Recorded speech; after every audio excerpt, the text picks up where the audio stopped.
What's up YouTube? This is Rashad on RY Tech Reviews. Today I will be unboxing the newly released Samsung Galaxy A8 phone.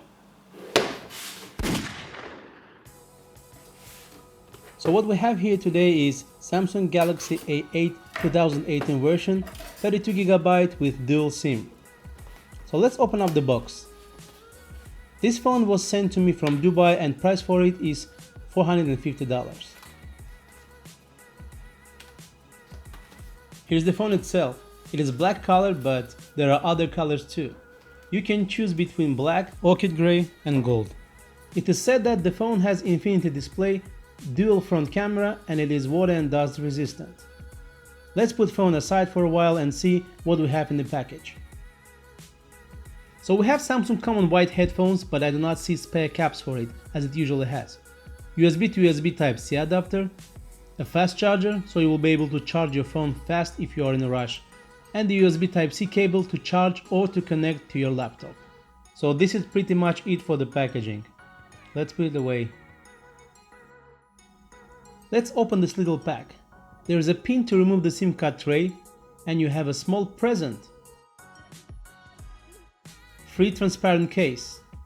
Well, this might not be the exact case you want to have for your phone, but at least you will be protecting your phone on some level until you get a case you want. And here is the most satisfying part of unboxing. Oh man, this feels so good. So here it is, Samsung Galaxy A8. In front we have dual camera with so-called live focus. There are 8 megapixels and 16 megapixels and will allow us to make front-facing portrait mode pictures. Just like in the last flagship versions, there is no button on the bottom on the phone. On the right side we have power button and speaker, volume control buttons and SIM card tray on the left side. On the bottom we have USB Type-C port, microphone and headphone jack. And being a dual SIM version, we have second SIM card slot on the top of the device. Okay, let's start up and set up the phone.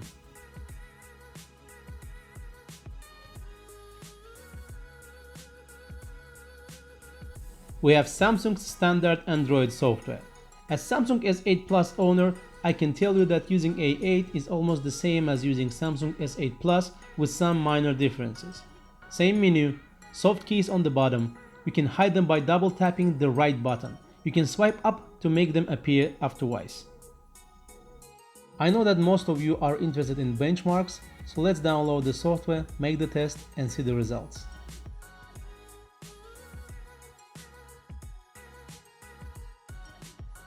So here it is, 84,802. Not the best results and not exactly what we would expect. Comparing to my S8 Plus, we will see that it is 2 times slower. Well, we should not forget that this is not a flagship phone. What Samsung gave us is a budget phone with flagship features and materials. The screen is amazing. It is very bright and has beautiful colors. It is 5.6-inch Super AMOLED Infinity display with 1080 by 2220 resolution. Another cool thing that we now have on Galaxy A8 is face recognition. You can now unlock your phone with your face. Unfortunately, it is not as secure as on iPhone X, but still it is good to have this option. It is quite fast, and sometimes it unlocks even faster than my Galaxy S8 Plus. Maybe this is because of the dual front camera. The fingerprint scanner is finally moved under the camera, right in the middle of the phone. On Samsung Galaxy S8 and Note 8, it is located on the right side of the camera and it is very uncomfortable to reach, and most of the times I press camera lens instead. So good job Samsung, thanks for making our lives more comfortable. And this phone received my favorite feature, always on display. I feel like I will not be able to use any other phone that does not have it. Just like in other flagship phones that have always on display, this feature on Galaxy A8 is fully adjustable.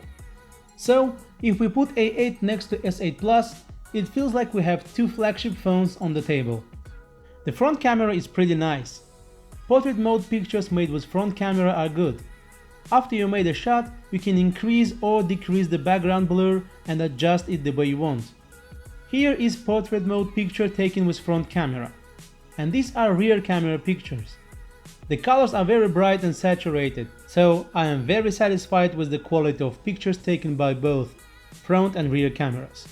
So for those of you who is not willing to or cannot afford to spend a big amount of money for a flagship phone, Samsung A8 is a great substitution. This was Rashad on RY Tech Reviews. Thanks for watching.